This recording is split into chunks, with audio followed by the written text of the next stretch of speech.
క్షమించండి మహారాజా. ఈరోజు సభలో ఓడిపోయి నేను తమని ఇటువంటి పరిస్థితిలోకి తీసుకొని వచ్చాను. రామకృష్ణ పండితులు గారు, మాకు చాలా బాగా తెలుసు తమరు ఎంతటి సమర్థులు. మేము ఎప్పుడూ ఒక్క క్షణం కూడా తమరి యోగ్యతని సందేహించలేదు. తమరు మా గౌరవం. తమరు ఓడిపోనేలేదు. నిజానికి ఆ పోటీ సమంజసం కాదు. కానీ మహారాజా, ఒకవేళ నేను రేపు కూడా ఓడిపోతే అనర్థం జరిగిపోతుంది. అసంభవం రామకృష్ణ పండితులు గారు, అసంభవం. ఏ విధంగా అయితే ఒక రత్నాల వ్యాపారికి తన రత్నాల గురించి పూర్తిగా తెలుస్తుందో అదేవిధంగా ఒక రాజు తమ ప్రజలందరి నుంచి తన రత్నాలను వెతికి తీయగలడు. వారికి ఖచ్చితంగా తెలుస్తుంది. మాకు మీ మీద పూర్తి నమ్మకం ఉంది రామకృష్ణ పండితులు గారు. కానీ మహారాజా, ఆ మోహిని చాలా తెలివైనది మహారాజా. నిశ్చింతగా ఉండండి. ఒకటి గుర్తుపెట్టుకోండి, మెరిసే ప్రతి వస్తువు బంగారం కాదు, మోహిని కూడా కాదు. ఇదే రేపు సభలో తమరు నిరూపించాలి రామకృష్ణ పండితులు గారు.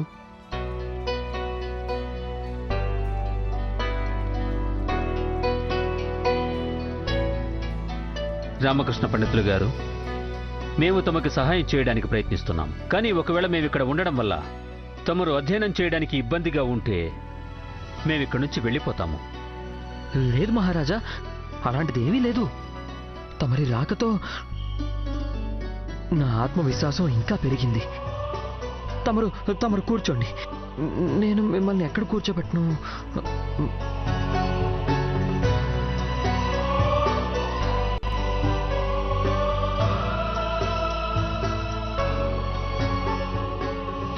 కూర్చోండి మహారాజా. రామకృష్ణ పండితులు గారు, మాకు చాలా సంతోషంగా ఉంది.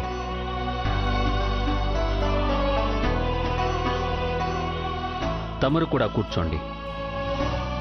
ఇక చూడండి మహారాజా, తమరి సహాయంతో, అమ్మవారి ఆశీర్వాదంతో రేపు నేనే విజేతనవుతాను.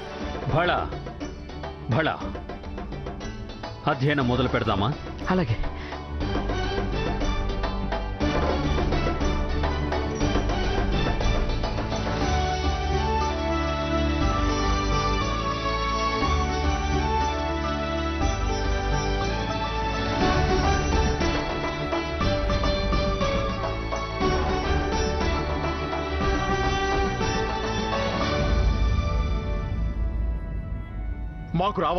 మాకు రావాలని లేదు. మేమెక్కడికి వెళ్ళం.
విజయీ భవ.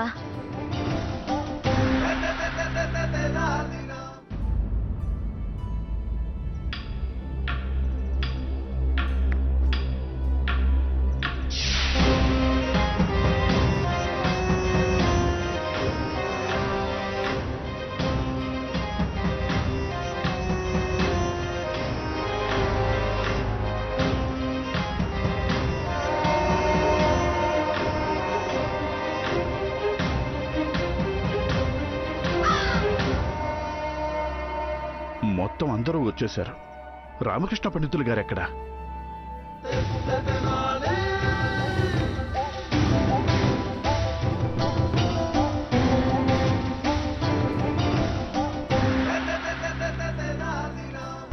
మంత్రి గారు. ప్రణామాలు గురుదేవా. మ్మ్. ప్రణామాలు మోహినీదేవి. మీరందరూ మీ మీ స్థానాల్లో ఆసీనులు కండి.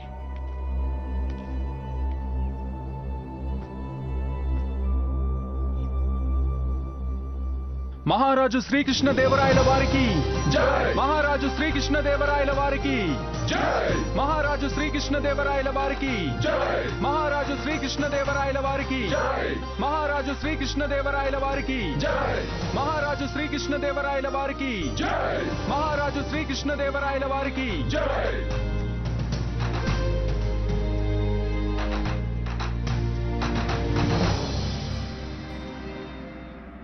శాస్త్ర పోటీని ఆరంభించండి.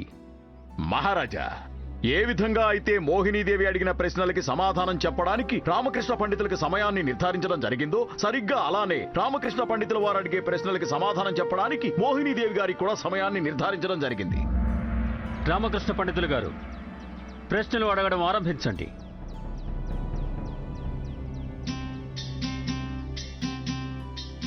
మోహినీదేవి, నా మొదటి ప్రశ్న ఏమిటంటే, నేను ఎంత ఎక్కువగా పెరుగుతూ ఉంటానో అంతే తక్కువగా మీరు నన్ను చూడగలుగుతారు. నేనెవరిని?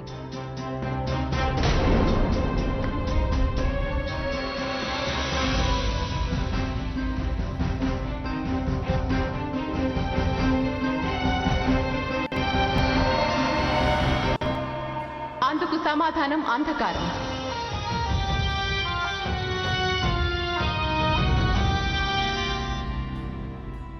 నిజమే.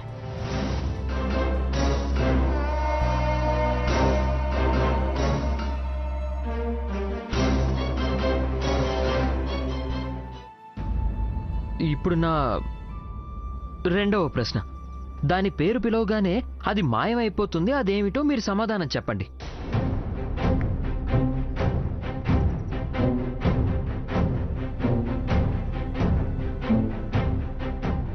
దయచేసి ప్రశ్న మళ్ళీ అడగండి. పేరు పిలవగానే అది మాయమైపోతుంది, దాని పేరేమిటో మీరు చెప్పండి. అసలు ఇదేం ప్రశ్న? విశ్వంలో అటువంటిది ఏమీ ఉండనే ఉండదు. గురువుగారు, తమ మానసిక పరిస్థితి బాగుందా లేదా? రామ పేరు తలుచుకోగానే మాయమైపోతాడు.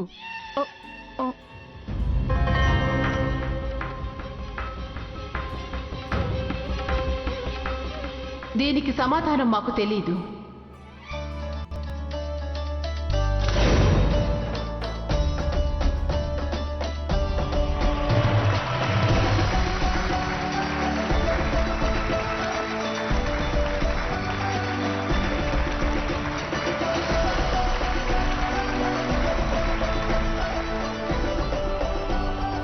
దానికి సమాధానం మౌనం, అనగా శాంతి. ఈ రామకృష్ణ పండితుడు విజేత అయిపోయాడు. శాంతి? కానీ అసలు ఇదేం ప్రశ్న? మీరు శాంతి అని అన్న వెంటనే శాంతి భంగం అయిపోతుంది. హా! మాకు ముందే తెలుసు, మేం తమరిని పరీక్షిస్తున్నామంతే. రామకృష్ణ పండితులు గారు, అద్భుతం. ఏమిటి మోహినీదేవి గారు, మీరు ప్రశ్నకి సమాధానం చెప్పలేకపోయారు, అనగా తమరు ఓడిపోయారు. తమరు పరాజయాన్ని స్వీకరిస్తున్నారా? ప్రభు, క్షమించండి, కానీ నా అభిప్రాయం ప్రకారం మోహినీదేవి గారికి మరొక అవకాశం ఇచ్చి తీరాలి. నేను కూడా వీరి చివరి ప్రశ్నకి సమాధానం చెప్పలేకపోయాను కదా. అత్యంత నిష్పక్షపాతంగా చెప్పారు రామకృష్ణ పండితులు గారు. మోహినీదేవి, ఈ అవకాశాన్ని మాత్రం వదులుకోవద్దు. రామకృష్ణ పండితులు గారు, మీరే స్వయంగా మీ కాళ్ల కింద గోతులు తవ్వుకున్నారు. ఇప్పుడు చూడండి నేనేం చేస్తాను.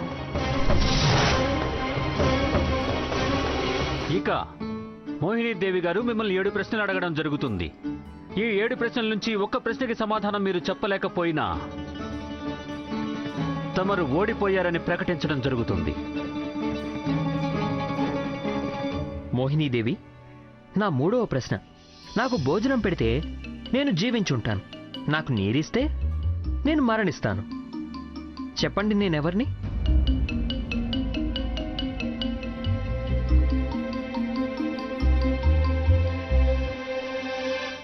ప్రశ్నకు కూడా మాకు సమాధానం తెలీదు.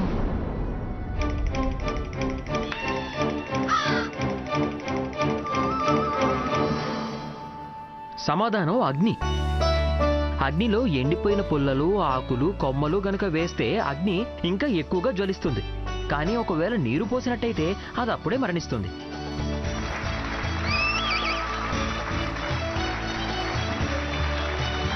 మహారాజా, ఇప్పుడు చెప్పాలంటే మోహినీదేవి నేను అడిగిన 2 ప్రశ్నలకి సమాధానం చెప్పలేకపోయారు. అనగా నేనే విజేతని. ఏమంటారు గురుదేవా? నేను చెప్పింది నిజమే కదా? నిజమే నిజమే, తమరు చెప్పింది నిజమే. రామకృష్ణ పండితులు విజేతగా నిలిచారు. ఇక మేం చెప్పిన దానికి అర్థం మోహినీదేవి. గురుదేవా, మోహినీదేవి మన అతిథి.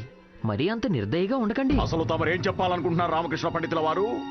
మనం మన అతిథికి ఖచ్చితంగా మరొక అవకాశం ఇచ్చి తీరాలి.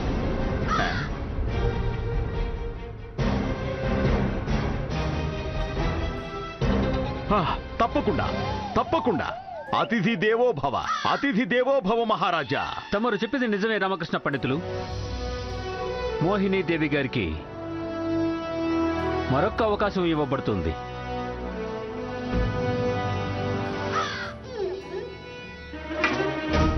మరొక అవకాశమా? విన్ని ఇంటికి రానివ్వు. కాళ్ళు విరగొట్టి చేతిలో పెడతాను. మోహినీదేవి, నేనిప్పుడు తమరిని ఏదైతే ప్రశ్న అడగబోతున్నానో అందుకు సమాధానం మీ చుట్టుపక్కలే ఉంటుంది. ఇక్కడే, ఇదే ప్రాంతంలో. నా శరీరానికి 2 భాగాలున్నాయి. 2 ఒకదానితో ఒకటి ముడిపడి ఉన్నాయి. నేను ఎంత స్థిరంగా ఉంటానో అంతే వేగంగా పరిగెడతాను కూడా. చెప్పండి, నేనెవరిని?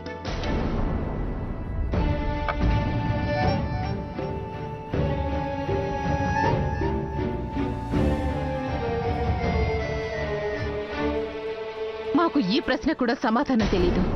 ఎందుకంటే మీరు విచిత్రమైన ప్రశ్నలన్నీ అడుగుతున్నారు.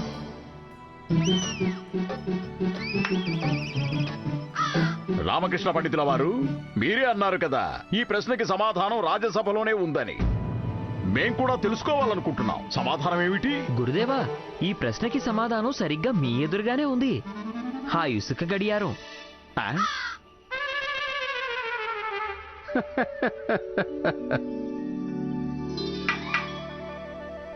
అయ్యో భగవంతుడా, సమాధానం మా ఎదురుగానే ఉంది, కానీ మాకే తెలియలేదు.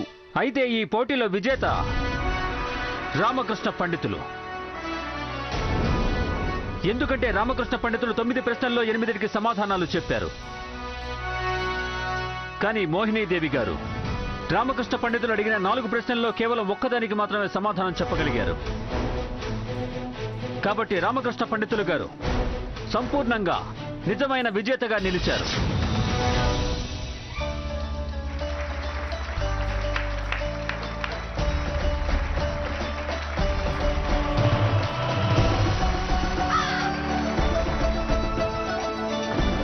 కాదు, ఇది సరైన న్యాయం కాదు. రామకృష్ణ పండితులు గారు కావాలని అడ్డదిడ్డమైన ప్రశ్నలు అడుగుతున్నారు. వాటికి సమాధానాలు కేవలం వారికి మాత్రమే తెలుసు. ఈ విధంగా అయితే ఎవరైనా ప్రశ్నలు అడిగి విజేతలు కావచ్చు. మరైతే తమరిని విజేతగా ప్రకటించడం కూడా సబబు కాదు కదా మోహినీదేవి. ఎందుకంటే మీరు కూడా ఏవైతే ప్రశ్నలు అడిగారో వాటికి సమాధానాలు కేవలం మీకే తెలుసు. మరి ఇదెలా సాధ్యం? తమరు చేసింది సబబు, నేను చేసింది కాదా? మరి ఇదే న్యాయం. నేను ఎలా ఓడిపోయినట్టు? మోహినీదేవి ఒక మామూలు శాస్త్ర పోటీని అడ్డు పెట్టుకుని మీరు పన్నాగం పన్నారు. దీనివల్ల తమరి మేధస్సు ఎలా నిరూపించబడుతుంది? సరే కానివ్వండి, నేను తమకి మరొక అవకాశాన్ని ఇస్తున్నాను. అది పక్షపాతం లేకుండా. ఒకవేళ ఈసారి కూడా తమరు విజేతగా నిలిస్తే నేను జీవితాంతం శాశ్వతంగా మీ సేవకుణ్ణి అయిపోతాను.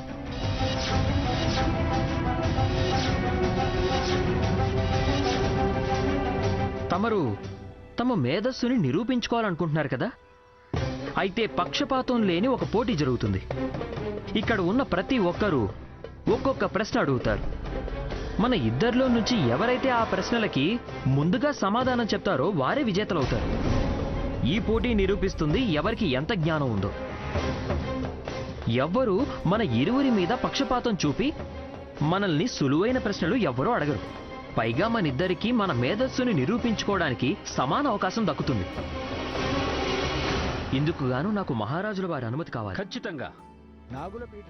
ప్రశ్న అడిగిన తరువాత ఇద్దరిలో ముందుగా ఈ గంటను ఎవరు మోగిస్తారో వారికి ఆ ప్రశ్నకి సమాధానం చెప్పే అవకాశం దక్కుతుంది.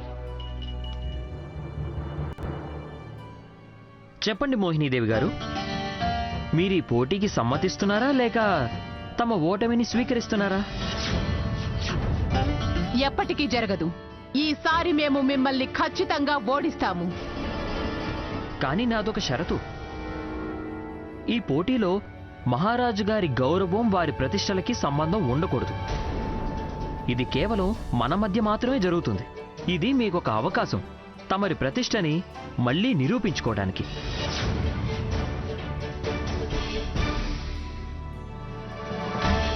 అలాగే, ఇక ఇది కేవలం మాకు మీకు మధ్య మాత్రమే జరుగుతుంది.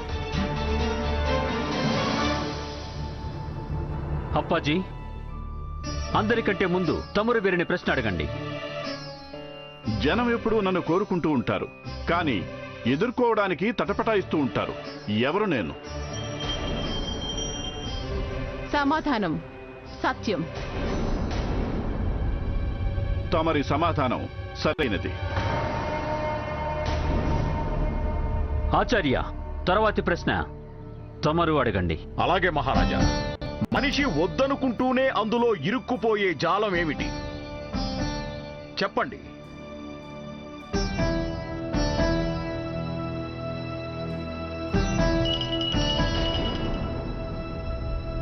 మోహజాలం గురుదేవా.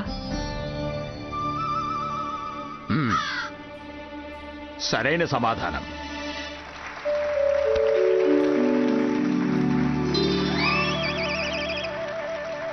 అమ్మగారు, తర్వాతి ప్రశ్న తమరు అడగండి.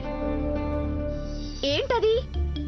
దాన్ని ముట్టుకోకుండానే ముక్కలు చేసేయచ్చు.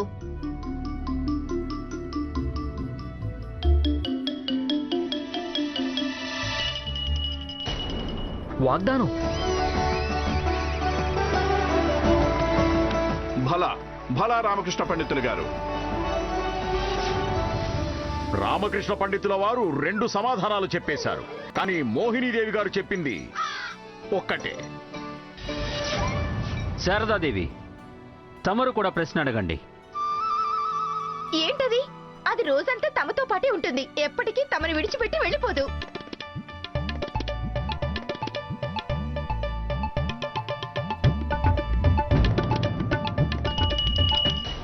సమాధానం నీడ. మన నీడ ఎప్పుడూ మనల్ని విడిచిపెట్టి వెళ్ళదు. సరైన సమాధానం.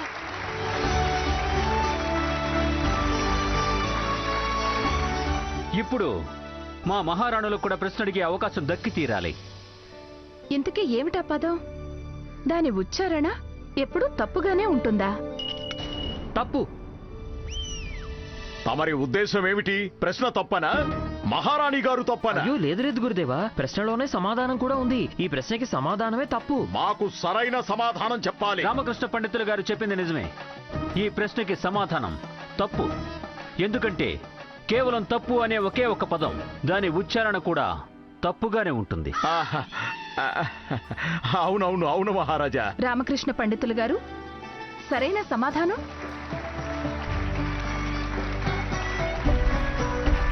రామకృష్ణ పండితుల వారు చెప్పిన సమాధానాలు 4. ఇక మోహినీదేవి 1. మహారాజా, ఇక తమరు కూడా ప్రశ్న అడగండి. లేదు, మేము ప్రశ్న అడగలేము. ఎందుకంటే నిన్న రాత్రి మేము రామకృష్ణ పండితునితో పాటు ఉన్నాము. పోటీకి అధ్యయనం చేయడానికి వారికి సహాయం చేశాము. కాబట్టి మేము ప్రశ్న అడగడం సమంజసం కాదు. ఇక ఈ పోటీలో ఫలితం 4 మరియు 1గా ఉంది. ఫలితం రామకృష్ణ పండితుల వారి పక్షాన ఉంది. కాబట్టి ఇక ఈ పోటీని ముందుకు కొనసాగించాల్సిన అవసరం ఏమీ లేదు. రామకృష్ణ పండితులు గారు నిస్సందేహంగా విజేతగా నిలిచారు.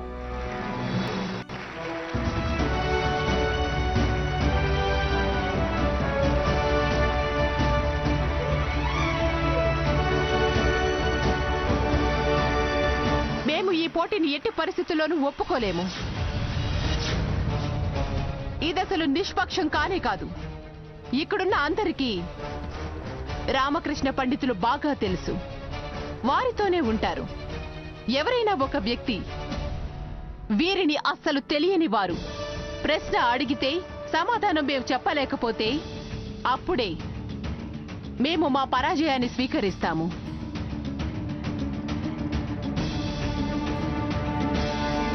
అలాగే నేను మీకు మరొక ఆఖరి అవకాశాన్ని ఇస్తున్నాను. మరొక్క ప్రశ్న అడగడం జరుగుతుంది. ఒకవేళ మోహినీదేవి ఆ ప్రశ్నకి సమాధానం చెప్పి నేను చెప్పలేకపోతే నేను వెంటనే నా పరాజయాన్ని స్వీకరిస్తాను. ఇక్కడే నా తల వచ్చి మోహినీదేవి పాదాలని తాకి వారి దాస్యాన్ని కూడా స్వీకరిస్తాను. ఏ వ్యక్తి అయితే ప్రశ్న అడుగుతారో వారు విజయనగర రాజసభికులు కూడా కాకూడదు, నా కుటుంబంలోని వారు కూడా కాకూడదు. మహారాజా, నేను తమకు విన్నవించుకుంటున్నాను.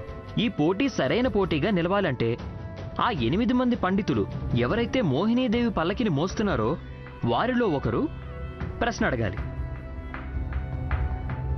ఒకవేళ మోహినీదేవి ఆ ప్రశ్నకి సమాధానం చెప్తే అప్పుడు నేను నా పరాజయాన్ని స్వీకరిస్తాను. ఇక ఇదే మోహినీదేవికి ఆఖరి అవకాశం. రామకృష్ణ పండితుడే స్వయంగా తన చితిని పెట్టుకున్నట్టు అనిపిస్తోంది. విజయం సాధించాడు. ఇప్పుడు తన బుద్ధిని ఉపయోగించి పరాజయం పాలవుతాడు. సమ్మతమే.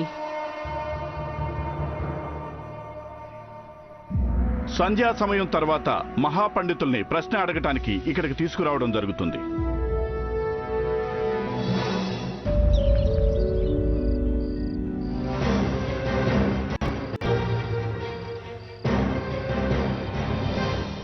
ఏమిటా 3 వస్తువులు?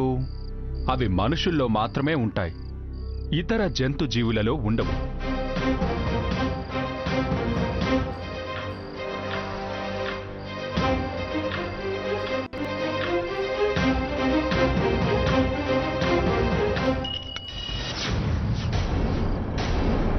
రామకృష్ణ పండితులు గారు, మేధాశక్తి, కల్పనాశక్తి మరియు వాణిశక్తి. రామకృష్ణ పండితులు గారు, తమరి సమాధానం సరైనది.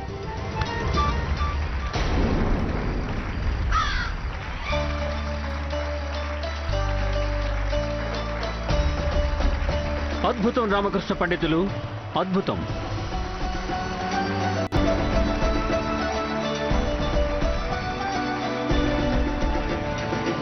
శాంతించండి, శాంతించండి. మోహినీదేవి, తమరు పోటీలో ఓడిపోయారు. తమరు రామకృష్ణ పండితులని తమ సేవకుణ్ణి చేసుకోవాలనుకున్నారు, కానీ ఇప్పుడు రామకృష్ణ పండితులు తమకి సరైన శిక్ష విధిస్తారు.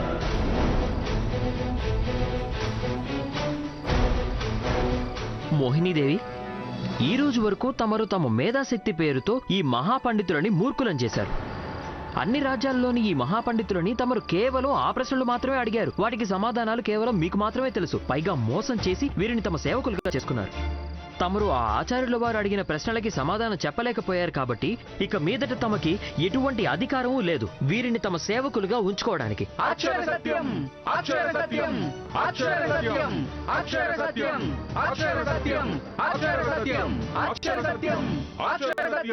గుర్తుపెట్టుకోండి, ఈ ప్రపంచంలో ఏ వ్యక్తి అయితే తనకి ఈ ప్రపంచంలోని జ్ఞానం అంతా తనకి మాత్రమే తెలుసు అనుకుంటాడో అతనికి మించిన మూర్ఖుడు మరొకడు ఉండడు. ఒక సాధారణమైన అజ్ఞాని పక్షి కూడా ఆకాశంలో ఎగరగలుగుతుంది. కానీ ఎంతో జ్ఞానం ఉన్న మనుషులు ఎందుకు ఈ భూమి మీదే నడవాలని రాసిపెట్టుంది?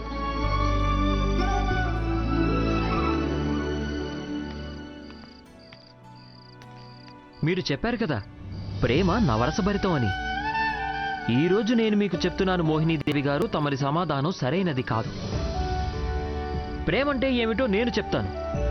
మహారాజా, ప్రేమ అనేది ఎటువంటి మనోభావం అంటే అందులో తమరు ఏ వ్యక్తికైనా ఏ పరిణామం ఆశించకుండా, ఏ ప్రయోజనాన్ని ఆశించకుండా సుఖాన్ని అందిస్తారో, ఆనందాన్ని అందిస్తారో, సంతోషాల్ని కల్పిస్తారో అదే ప్రేమ. మనం దేన్నైతే ప్రేమ అనుకుంటున్నామో అది తండ్రి, కొడుకు, భార్య, భర్త, అన్న, చెల్లి ఎవరి మీదైనా ఉండొచ్చు. అందులో ఖచ్చితంగా ఒక స్వార్థం అనేది ఉంటుంది. చివరికి ఒక తల్లి కూడా తన పుత్రుణ్ణి ప్రేమిస్తుంది, అందులో కూడా ఒక స్వార్థం అనేది ఉంటుంది. ఆ తల్లి కూడా ఎప్పుడో ఒకప్పుడు ఏదో ఒకటి ఆశిస్తూనే ఉంటుంది. తన కుమారుడు వృద్ధాప్యంలో తనకి సేవ చేస్తాడని, లేదా ఇంకేదైనా కావచ్చు. అసలైన ప్రేమ, ఆదర్శవంతమైన ప్రేమ కేవలం వారిది మాత్రమే. ఆ పరమేశ్వరునిది, కాళీమాతది. వారిని మనం కేవలం కష్టకాలంలో మాత్రమే స్మరిస్తూ ఉంటాం. వారికి పూజ చేసేది కూడా ఏదో ఒక కోరికతోనే. కానీ వారు ఏ స్వార్థం లేకుండా, మన నుంచి ఏమీ ఆశించకుండా మనకి మొత్తం అన్నీ అందజేస్తూనే ఉంటారు. అదే అసలైన ప్రేమ మహారాజా. అది నాకు నా తల్లి కాళీమాత నుంచి దక్కింది. గురుదేవా, ఈరోజు నేను మహారాజుల వారు విజయనగర సామ్రాజ్యం తలదించుకునేలా చేయలేదుగా.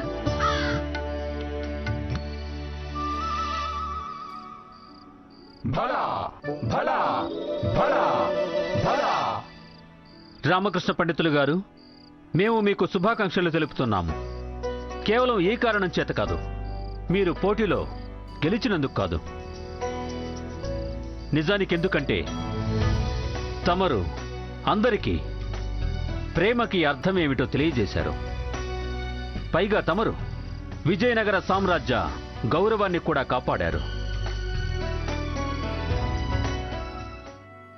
మోహినీదేవి గారు, మీలో మేధాశక్తి లేదు, కల్పనాశక్తి కూడా లేదు.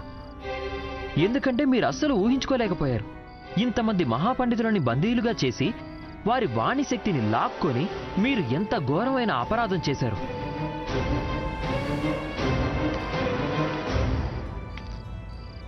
తమరు తమ సౌందర్యాన్ని చూసుకొని గర్వపడుతున్నారు కదా.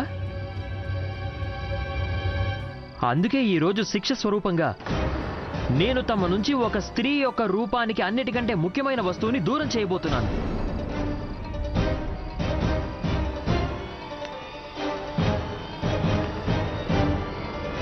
తమరి కేశాలు.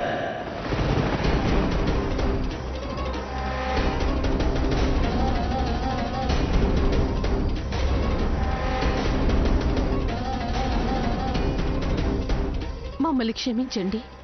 ఈ విధంగా శిక్షించి మమ్మల్ని అవమానించకండి.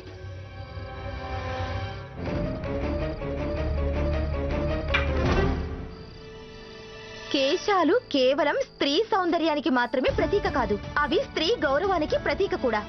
నాకు అస్సలు తెలీదు, నా పెంపకం ఇంత నీచంగా ఆలోచిస్తుందనుకోలేదు. నీకు ఒక స్త్రీని గౌరవించడం కూడా నేర్పించలేకపోయాను. నువ్వు నా పుత్రుడివే అయితే మోహినీదేవికి ఈ శిక్ష నుంచి విముక్తి కలిగించు, తనని క్షమించు.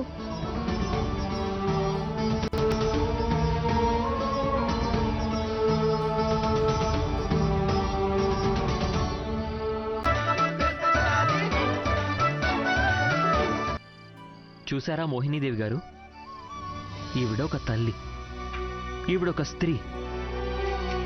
వీరిని తమరు అవమానించారు. కానీ ఈ రోజున వీరు తమ గౌరవం కోసం తన పుత్రుడికి విరుద్ధంగా నిలబడ్డారు. నన్ను క్షమించండి అమ్మా, మేము చాలా పెద్ద తప్పు చేశాం.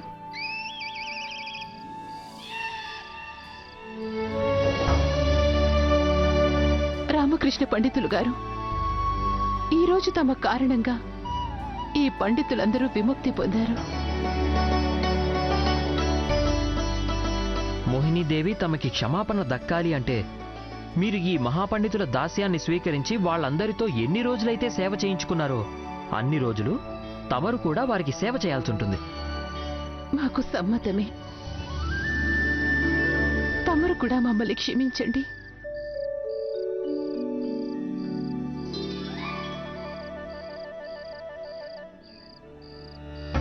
మహారాజా, మేము మా గర్వం దుర్వ్యవహారానికి తమని క్షమాపణ కోరుతున్నాం. మమ్మల్ని క్షమించండి.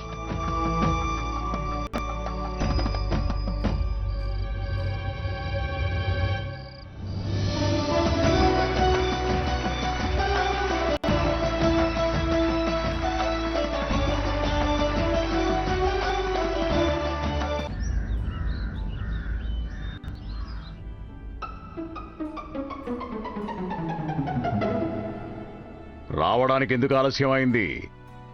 ఇంతకీ ధని ఎక్కడ? గురువుగారు ధనిక లేడు. హా? అంటే ధని ప్రస్తుతం మనతో పాటు విజయనగరంలో లేడు. ధని విజయనగరంలో లేడా? ఏమిటి దీనికి అర్థం? గురువుగారు, నిన్న మేము ఇంటికి వెళ్తున్నప్పుడు ఒక శునకం మా దారికి అడ్డుగా నిలబడింది. దానిని రాయితో కొట్టాడు. అప్పుడు ఆ శునకం ధనిని కరిచింది. అది ఎక్కడెక్కడ కరిచిందో కూడా తెలీదు. అందుకే నేను ధనిని తన ఇంట్లో వాళ్ళ అమ్మగారి దగ్గర వదిలిపెట్టి వచ్చాను. మహారాజు శ్రీకృష్ణదేవరాయల వారు వేంచేస్తున్నారహో!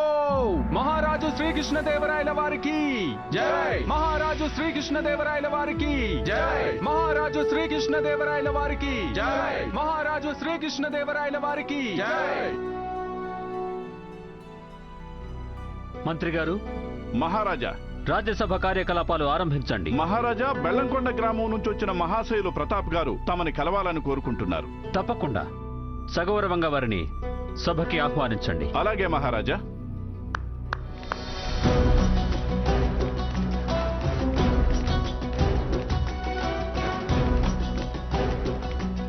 ప్రణామాలు మహారాజా. ప్రణామాలు మహారాజా. ఏమిటి తమరి సమస్య? మహారాజా, నేను పేదరికంలో ఉన్న ఒక పేద బ్రాహ్మణుణ్ణి. ఎంత పేదరికంలో ఉన్నానంటే పేదరికం కూడా నాకు భిక్షం వేసి వెళ్ళిపోతుంది. అప్పాజీ, మహారాజా, ఈ మహాశయునికి రాజకోశాగారం నుంచి ధనం తీసుకొచ్చివ్వండి. వద్దు వద్దు మహారాజా, నా సమస్య ధనం కాదు. మరి తమరి సమస్య ఏమిటి?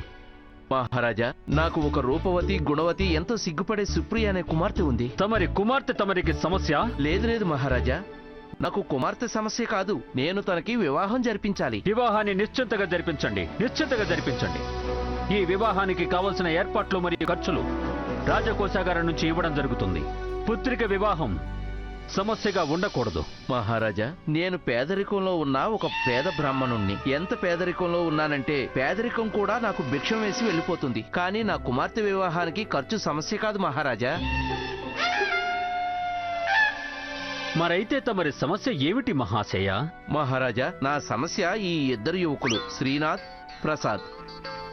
మహారాజా, శ్రీనాథ్ నా కుమార్తెకి అన్ని విధాలా తగిన వరుడు. శ్రీనాథ్ బలవంతుడు, గుణవంతుడు, మంచి లక్షణాలు కలవాడు, ధనవంతుడు కూడా. కానీ ఈ ప్రసాద్ బలవంతుడు కాదు, రూపవంతుడు కాదు, ధనవంతుడు కాదు.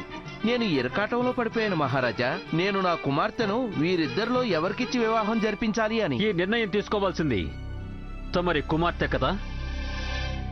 పైగా మీకు తెలిసే ఉంటుంది కదా, విజయనగర రాజ్యంలో కన్య అనుమతి లేకుండా వారికి వివాహం చేయడం అపరాధమని. మహారాజా, నేను పేదరికంలో ఉన్న ఒక బ్రాహ్మణుడు. రాజసభలోని అందరికీ తెలిసింది తమరు పేదరికంలో ఉన్నారు అని. ఎంత పేదరికంలో ఉన్నారంటే పేదరికం కూడా మిమ్మల్ని పేదరికం అని చెప్పి చేతిలో భిక్ష పెట్టి వెళ్ళిపోతుంది. సమస్య ఏంటో చెప్పండి. మహారాజా, సమస్య ఏంటంటే నా కుమార్తె ఒకటి చెప్పింది. మహారాజు గారు ఎవరిని నిర్ణయిస్తే వారినే తన వివాహం చేసుకుంటుందట. ఇప్పుడు మేము వివాహాలు కూడా నిశ్చయించాలా? ఈ ఇద్దరు యువకుల్లోంచి తమరు ఎవరో ఒకరిని ఎంపిక చేయండి. అప్పుడు నా కుమార్తె వివాహం చేసుకుంటుంది. మహాశయ, నిర్ణయం చాలా సాధారణమైనదే. తమరు శాంతంగా ఉండండి. మహారాజు గారిని నిర్ణయించనివ్వండి.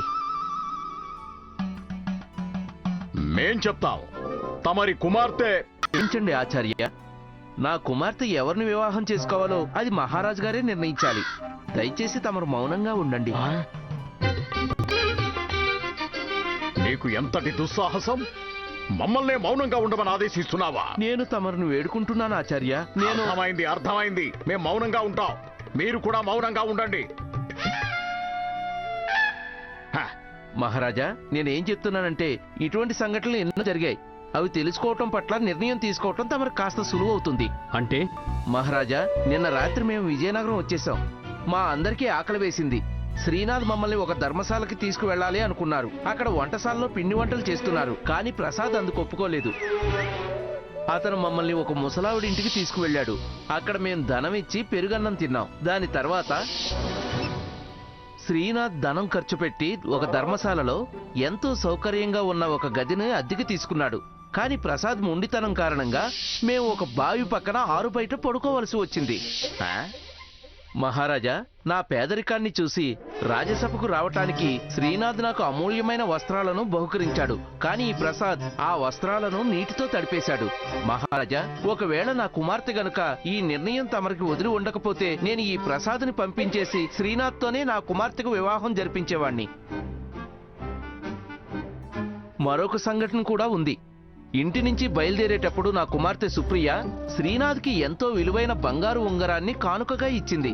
ఈ ప్రసాద్కేమో తానే స్వయంగా అల్లిన ఒక ఉన్ని వస్త్రాన్ని కానుకగా ఇచ్చింది. దాన్ని బట్టే తెలుస్తుంది నా కుమార్తెకు శ్రీనాథ్ అంటే ఇష్టమని. కానీ తను సిగ్గుతో చెప్పలేకపోతుంది.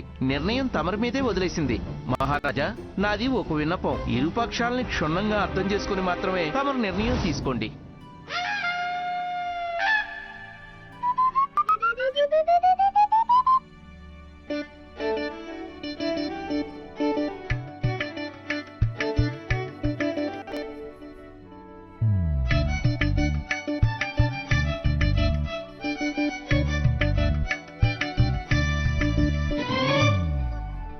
అయితే మా నిర్ణయం ఏమిటంటే మీ కుమార్తె వివాహం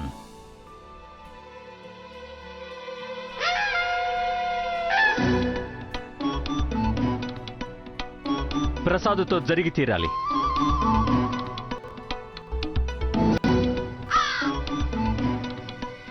అలా ఎందుకు మహారాజా? ఎందుకు అంటే అది నిర్ణయం అయితే మేము తీసుకున్నాము, కానీ ఈ నిర్ణయం ఎందుకు తీసుకున్నామో అది మీకు మా ప్రముఖ సలహాదారులు రామకృష్ణ పండితులు గారు చెప్తారు. అలాగే మహారాజా, అలాగే. గౌరవనీయులైన ప్రతాప్ గారు, ప్రసాద్ ప్రవర్తన బట్టి ఒక విషయం చాలా స్పష్టంగా తెలుస్తుంది. అతను చాలా తెలివైనవాడు. పైగా మీ కుమార్తెని ప్రేమిస్తున్నాడు కూడా. ఇది తమరెలా చెప్పగలరు రామకృష్ణ పండితుల వారు? అంటే మహాశయ, అది ప్రతాప్ గారు తెలుసుకోవాలనుకుంటున్నారు. ప్రతాప్ గారు, ప్రసాద్ మీకు రుచికరమైన వంటకాల స్థానంలో పెరుగన్నం తినిపించాడు. అది తమరి ఆరోగ్యం పాడవకూడదని, పైగా మీరు మహారాజుని కలిసే అవకాశం పోగొట్టుకోకూడదని. మరి బావి పక్కన పడుకోబెట్టడం వల్ల ఏంటి ప్రయోజనం? బావి దగ్గర ఉదయమే అలజడి మొదలవుతుంది. జనం అక్కడికి స్నానం చేయడానికి వచ్చేస్తారు. అక్కడ పడుకోవడం వల్లే మీరు సరైన సమయానికి నిద్రలేచి రాజ్యసభకి సరైన సమయానికి రాగలిగారు. మరి ఆ అమూల్యమైన వస్త్రాలు ఎందుకు తడిపేశాడు? ఎందుకంటే రాజ్యసభలో అందరికీ తెలియాలని. నేను ఎంతో పేదరికంలో ఉన్న బ్రాహ్మణుణ్ణని. ఎంతో పేదరికం కూడా నాకు భిక్ష వేసి వెళ్ళిపోతుంది. అబ్బా, అస్సలు కాదు. తమరి విలువైన వస్త్రాలను చూసి మహారాజు ఎక్కడ తమకి వివాహానికి తక్కువ ధనం ఇస్తారేమో అని ప్రసాద్ అనుకున్నాడు.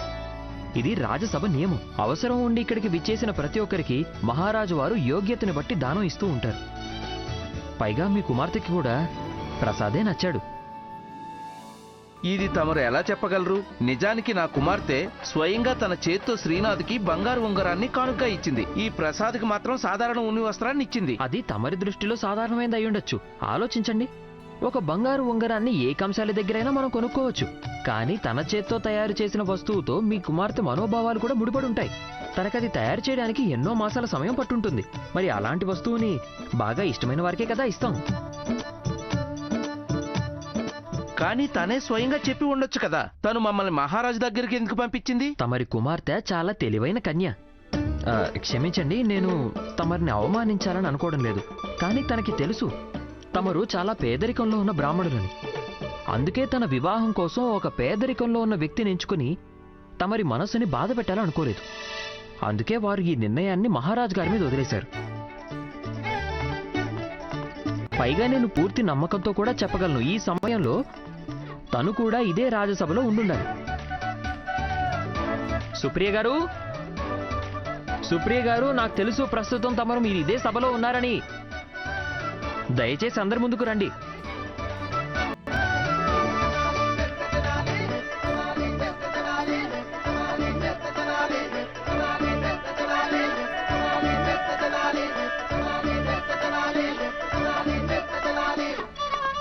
ప్రణామాలు మహారాజా.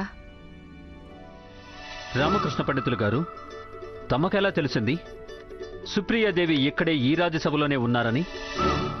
మహారాజా, తమరి జీవితంలోని ఇంత మహత్వపూర్ణమైన నిర్ణయం తీసుకోబోతున్నప్పుడు అది తెలుసుకోవాలని ప్రతి వ్యక్తికి. తమరి గురించి ఎంత విన్నామో అంతకు మించిన జ్ఞానులు మీరు. గౌరవనీయులైన రామకృష్ణ పండితులు గారు, ఇది చెప్పటం అతిశయోక్తి కాదు. తమరి బుద్ధి చాతుర్యం ముందు ఒక మహా సైన్యం కూడా పరాజయ పాలవుతుంది. ఇది కొంచెం ఎక్కువ చెప్పారనిపిస్తోంది. ఆచార్య, మాకు నమ్మకం ఉంది. సరైన సమయం వచ్చినప్పుడు తమరి సమక్షంలోనే మేము చెప్పిన మాట ఖచ్చితంగా నిరూపించబడుతుంది. మహారాజా, వధూవరులకి తమ ఆశీస్సులు అందించండి. తప్పకుండా.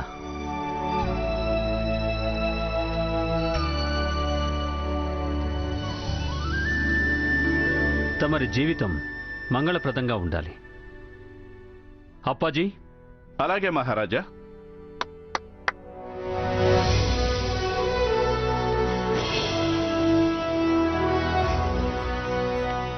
ఇది మా తరపున ఒక చిన్న కానుక. మేము సభాముఖంగా ప్రకటిస్తున్నాము, ఈ వివాహానికయ్యే పూర్తి ఖర్చు రాజ్యకోశాగారమే భరిస్తుంది.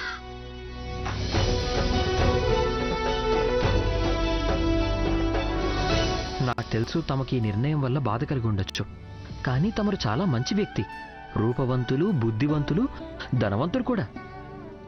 కాళీమాత తమకి కూడా యోగ్యత గల జీవిత భాగస్వామిని ప్రసాదిస్తారు. కానీ సుప్రియకి మాత్రం ప్రసాదే తగిన వరుడు.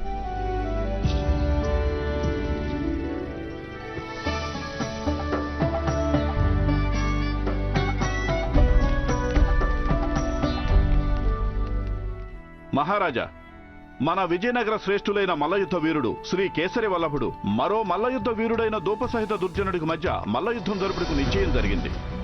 ఈ ధూపసహిత దుర్జనుడు ఎవరు? మహారాజా, పక్క రాజ్యం మల్లయుద్ధ వీరుడు 4 రాజ్యాల వీరులను ఓడించి ఇప్పుడు వారు శ్రీ కేసరి వల్లభుణ్ణి సవాల్ చేశారు. దాన్ని శ్రీ 4 రాజ్యాల వీరులను ఓడించి ఇప్పుడు వారు శ్రీ కేసరి వల్లభుణ్ణి సవాల్ చేశారు. దాన్ని శ్రీ కేసరి వల్లభుడు గారు సగౌరవంగా స్వీకరించారు. అద్భుతం. కేసరి వల్లభుడి నుంచి మేము ఇదే ఆశించాము అప్పాజీ. ఎందుకంటే వారు మన రాజ్యానికి గౌరవం. మహారాజా, ఇరువురు తమని కలవాలనుకుంటున్నారు. తప్పకుండా వారిని సభకి ఆహ్వానించండి. అలాగే మహారాజా.